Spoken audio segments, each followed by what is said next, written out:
The Mystery of Deneb IV by Robert Silverberg. Performed by Paul Lawley-Jones. The first thing that crossed Dave Carter's mind was that the SOS was some kind of hoax. Then a fist thudded into the back of his neck, and he knew it was worse than a hoax. It was a trap. His knees sagged, and he grabbed wildly for the side of his spaceship.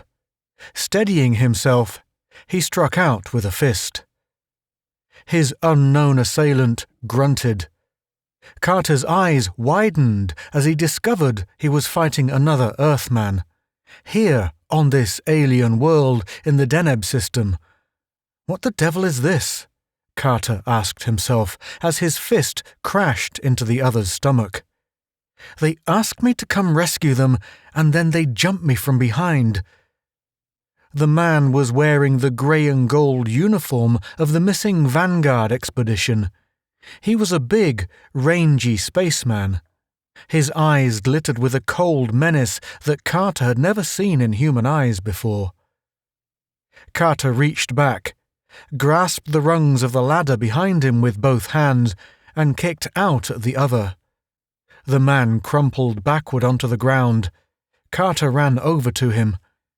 He put a knee on the other's chest. "Who are you?" he demanded. No answer. "Why'd you send out an SOS?" Carter demanded. The other man glared coldly at him without replying. Carter pulled him to a sitting position and slapped him twice, hard. "Answer me! You're from the Vanguard expedition, aren't you?" Yes. The voice sounded steely, metallic. "Then why'd you jump me? I picked up your SOS and came down here to rescue you. Answer me." "You'll know the answers soon enough." Carter shook his head angrily. "I want to know right now.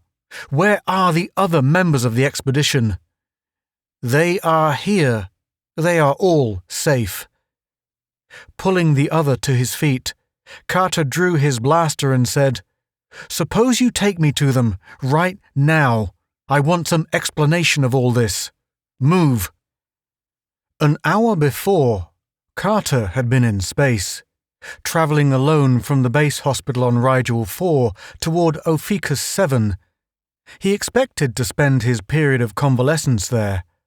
Ophiuchus 7 was a low-grav world set aside as a vacation planet for recuperating invalids. Carter had been injured in a reactor explosion aboard the starship Alpha Centauri, where he had been navigator. He came out of that pretty lightly. Radiation burns, a fractured skull, and little other damage. Some skin grafts and a complicated titanium plate rebuild had his body and his skull as good as new within weeks. He was on his way to Ophiuchus to rest up before returning to spaceline duty. But his flight was interrupted when his detectors picked up an SOS as he passed the Deneb system. "SOS! SOS! General Rescue Call!" It was coming over on a wide-beam cast. Carter localized it on Deneb 4, an unexplored world, and replied, "I hear you. Who's this?" "Survey ship Vanguard. We're in trouble." "How many are you?" 12 altogether. Urgent that you rescue us." Carter glanced around his small ship. Its maximum capacity was 15. He could just about make it. "I'll be right down," he said. "Give me landing coordinates." They read off a string of figures, and he computed an orbit. Minutes later, he had set his ship down in the exact spot they had selected, only to find the planet bare of life and no Earthmen in sight. He had looked around, puzzled. Then, the rangy spaceman had struck him from behind. And now, Carter was following his captive through a wild, untamed jungle, heading into some strange mystery at whose nature he could only guess. The titanium plate in his skull was beginning to itch faintly as he moved deeper and deeper into the jungle. After a while, signs of inhabitation began to appear. Carter spotted the golden hull of a spaceship towering above the trees and touched his guide's arm. "Is that the Vanguard?" "Yes." Behind the ship, Carter could now see a large clearing and people moving around in it, clad in the uniform of the Survey Division of the Intergalactic Federation. There was a building in the background, square and dull grey. A man stepped forward to meet them. He was distinguished-looking and wore the uniform of a squadron leader. "I'm Gendron," he said, "Commander of the Vanguard." "The name's Dave Carter, Navigator, late of Starship Alpha Centauri. I picked up your SOS call." Gendron blinked. "SOS? What SOS?" "The one you sent out, of course," Carter replied, astonished. "I've got it on tape back at my ship. You asked for immediate rescue, said it was urgent.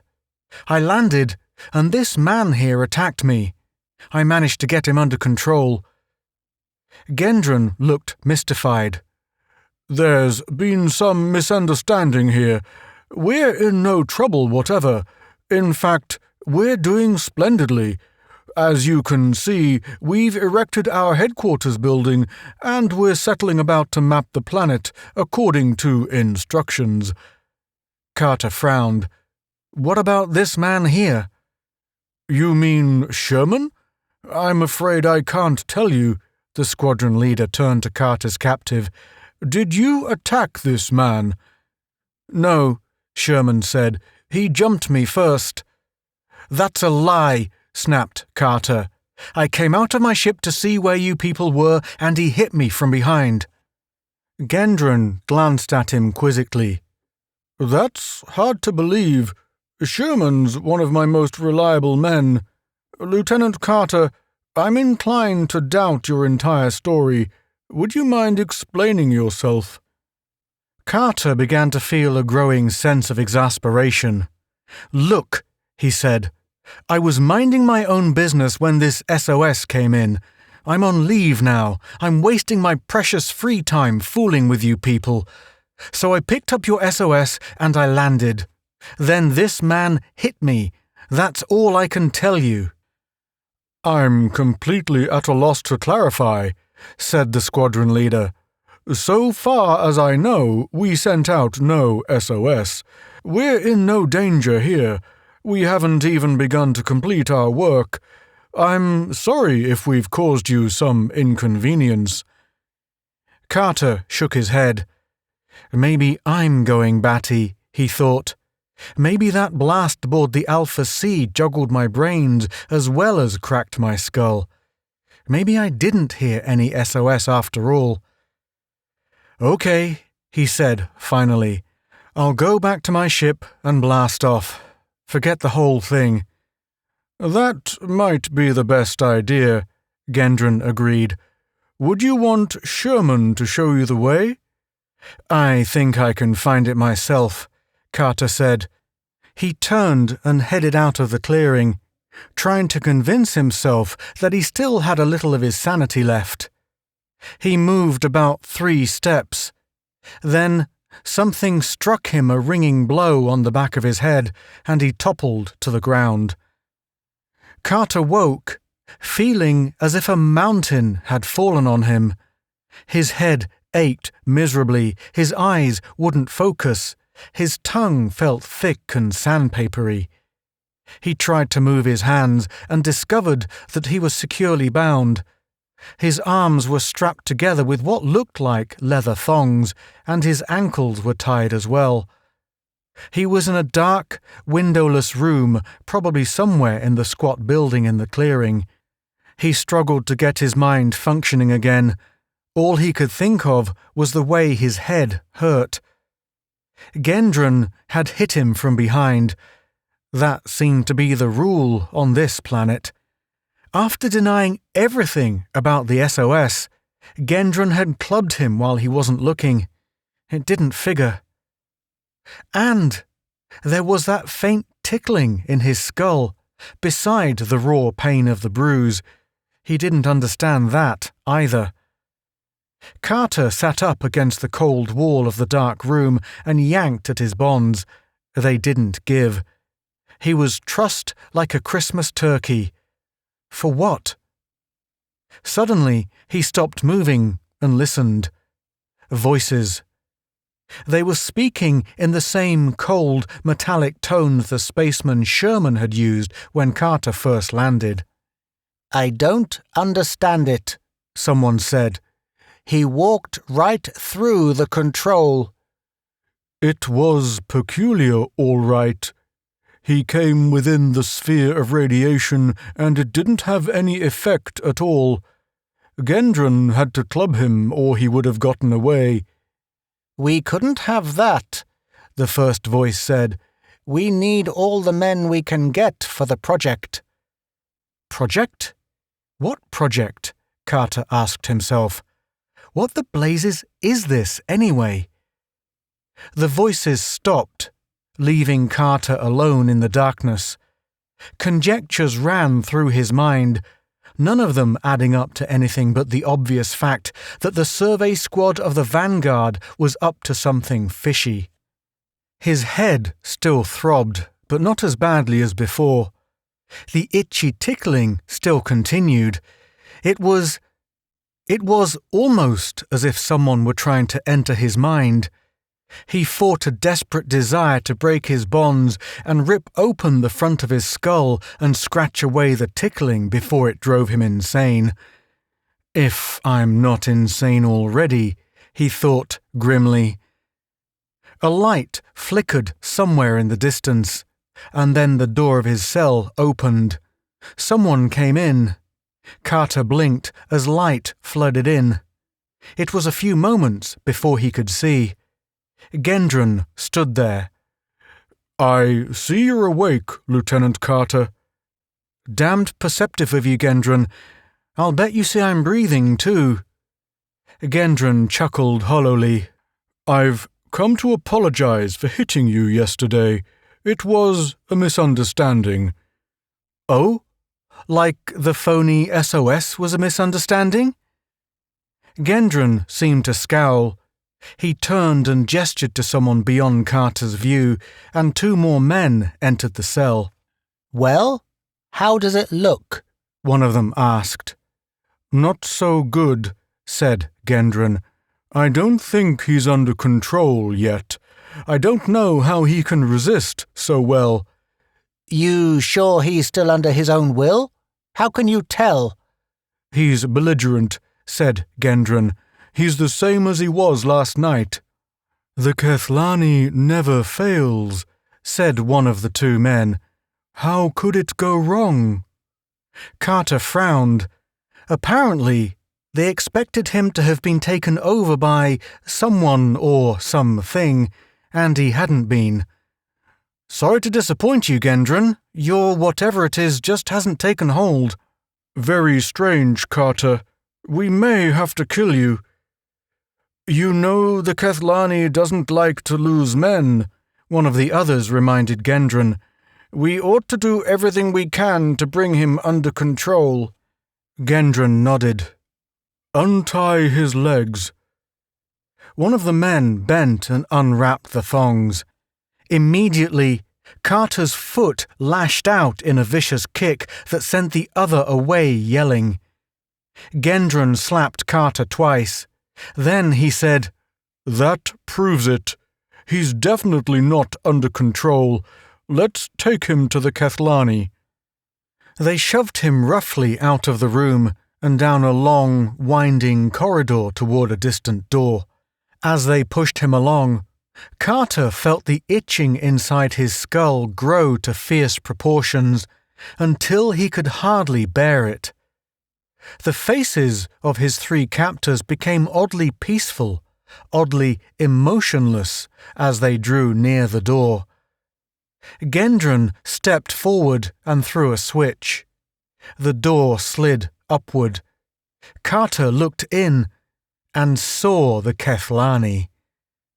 It was a pulsing mass of protoplasm some 20 feet across, floating in a bath of some thick grey-green fluid that roiled obscenely beneath its bulk.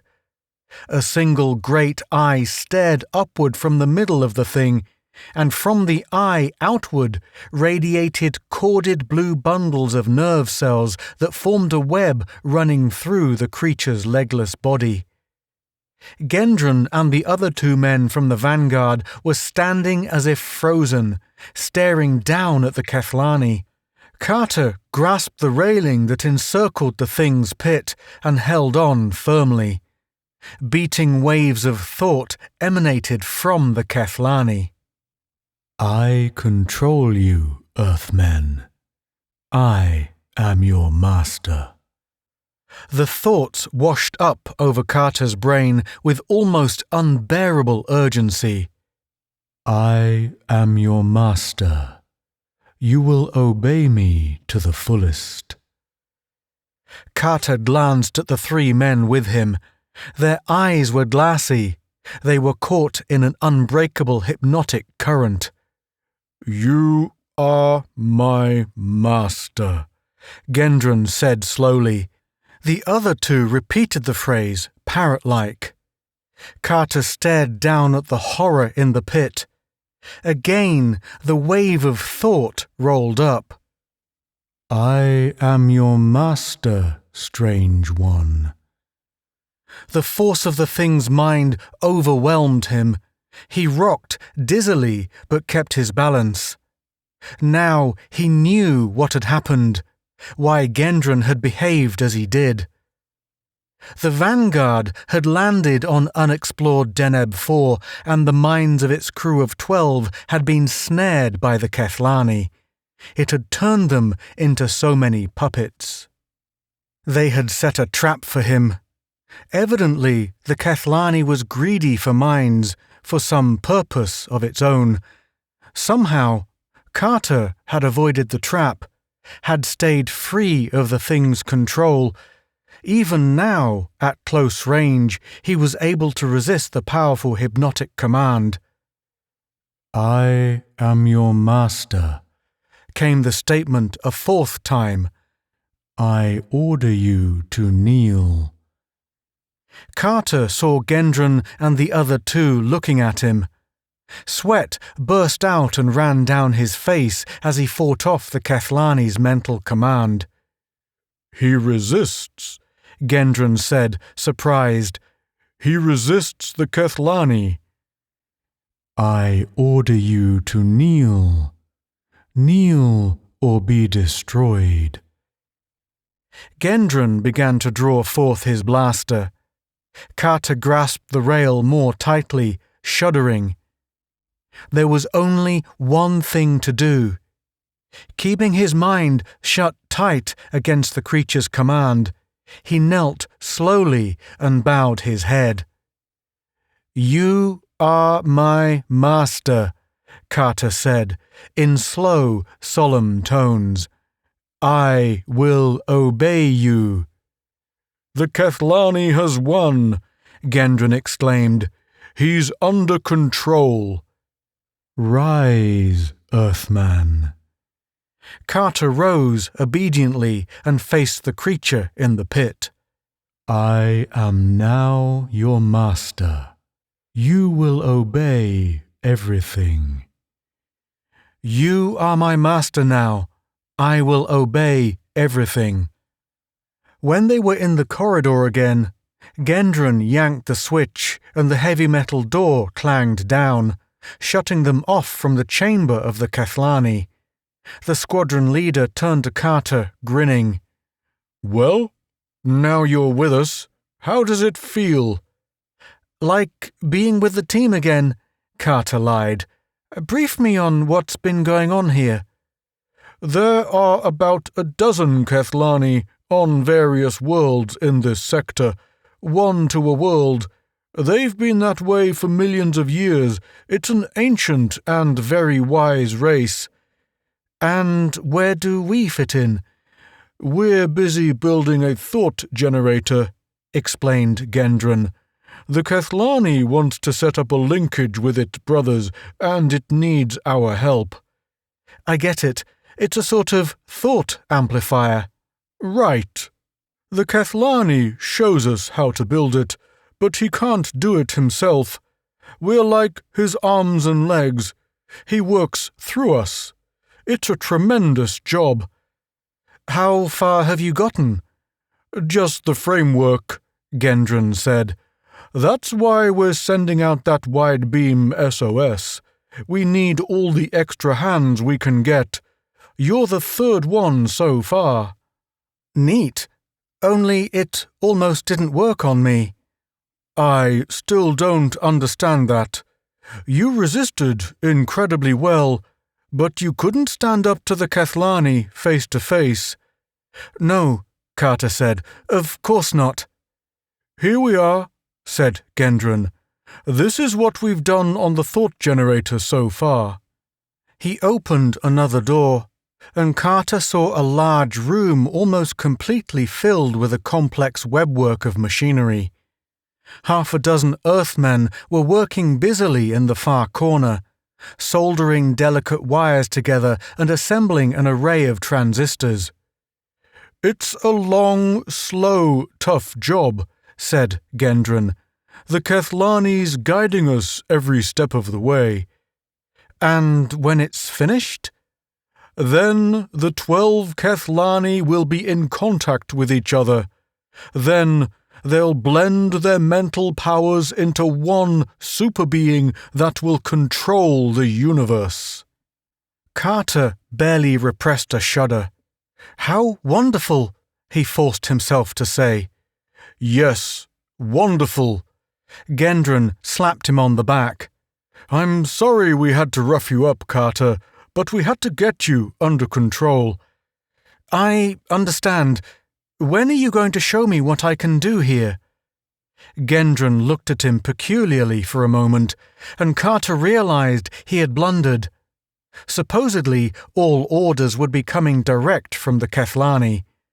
We won't have to show you, Gendron said. You'll know when you're supposed to work. Yes, of course, Carter said. I see that, and I think my time is coming now. Good. We're happy to have you with us. Gendron walked away, and Carter moved stiffly toward one corner of the room and pretended to busy himself with the tangle of equipment he found there. Whatever this thing the Kethlani was designing was, it was a miracle of engineering. He watched the others in the room working busily, their minds and fingers guided by the promptings of the thing in the pit. It was only a matter of time before the Kethlani found out that Carter wasn't really under control, if it didn't know already. As soon as the Kethlani was certain, it would communicate that to Gendron and his men, and this time they wouldn't be merciful. He was immune to the creature's control, that was apparent. Why? There was only one answer: the titanium plate in his head. His skull had been crushed like paper in the reactor explosion, but the medics on Rigel 4 had painstakingly patched him together again with a cranium fashioned mostly from thin metal. From the outside, it was indistinguishable from the original, but the metal apparently served as a shield against the telepathic commands of the Kethlani. It was a logical explanation. Then he had little time to waste. Soon the Kethlani would discover his bluff. Carter would have to make his move long before then. The thin titanium plate in his skull was all that stood between the Kethlani and its dream of galactic conquest. He had to bank on it. Gendron was outside in the clearing. Carter came up to him. "How are things going, Lieutenant?" "Just fine," Carter said. "I'll have to leave you for a few moments, though." "Oh? What for?" "The Kethlani is sending me back to my ship," Carter explained. "It thinks some of the equipment I have aboard can be built into the generator." "Very good," Gendron said. That stuff can be important to us, all right. You want someone to go with you? Another test, Lieutenant Carter thought. Of course not. The Kethlani is guiding me. Of course, Lieutenant. The trouble was that the Kethlani was not guiding him, and it took him several hours to find his way back to his ship. Eventually, he found it, climbed up the catwalk, and entered. Waves of thought beat at him suddenly. He sensed hatred, anger. The Kethlani was aware. His deception was at its end. At this distance, though, the Kethlani's commands were just so much tinny jangling in his mind. Methodically, Carter went about his work, grimly adjusting the automatic pilot of the ship, computing an orbit. It took 15 minutes. When he was finished, he blasted off, and his small ship rose high above the atmosphere of Deneb 4. He snapped on his radio. The detectors immediately picked up the SOS broadcast. Evidently, the Kethlani kept its lure out at all times. He ignored it and began to speak into the mic. Gendron, you hear me?" There was a crackling moment of silence, and then, "I hear you. What are you doing, Carter?" "Never mind that now. I want you to get all your men out of that building and as far from the clearing as possible, right away. You get that?" "You're a madman, Carter. The Kethlani will put a stop to—" "It hasn't stopped me yet. I'm warning you, get out of that building or you'll die with your master." He snapped off the radio. Gendron had had ample warning, and Carter had other things to occupy his mind.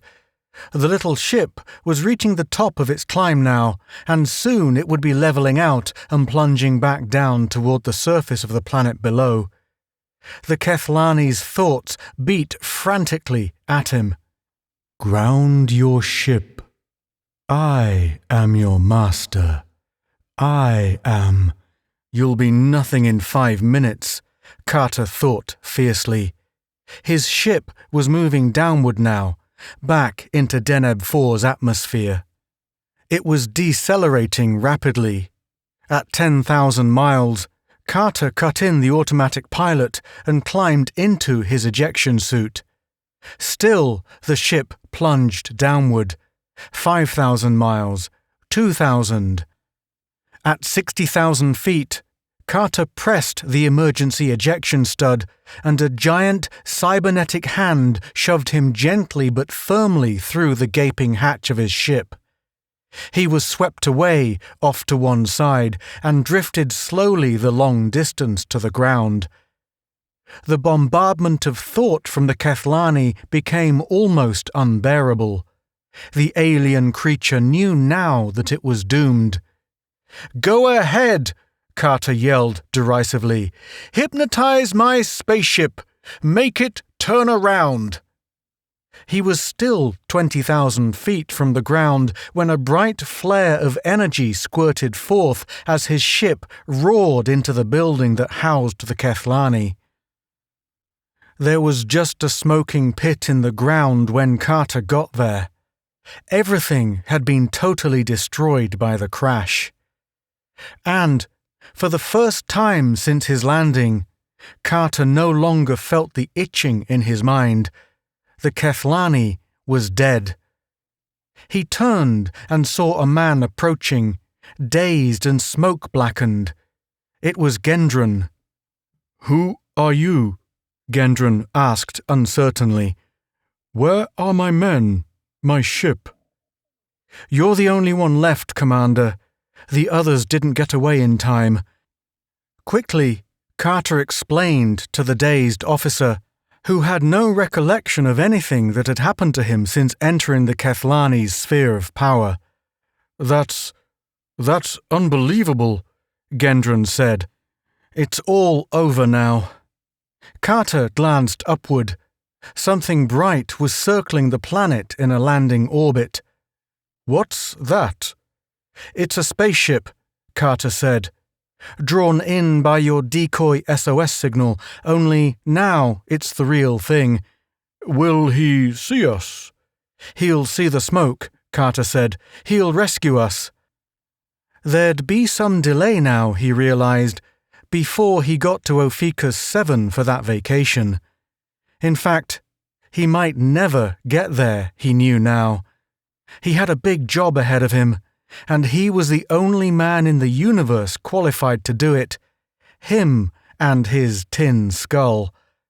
He glanced upward. The job was waiting. There were 11 more Kethlani out there to be rooted out and destroyed. You have been listening to The Mystery of Deneb 4 by Robert Silverberg, performed by Paul Lawley Jones.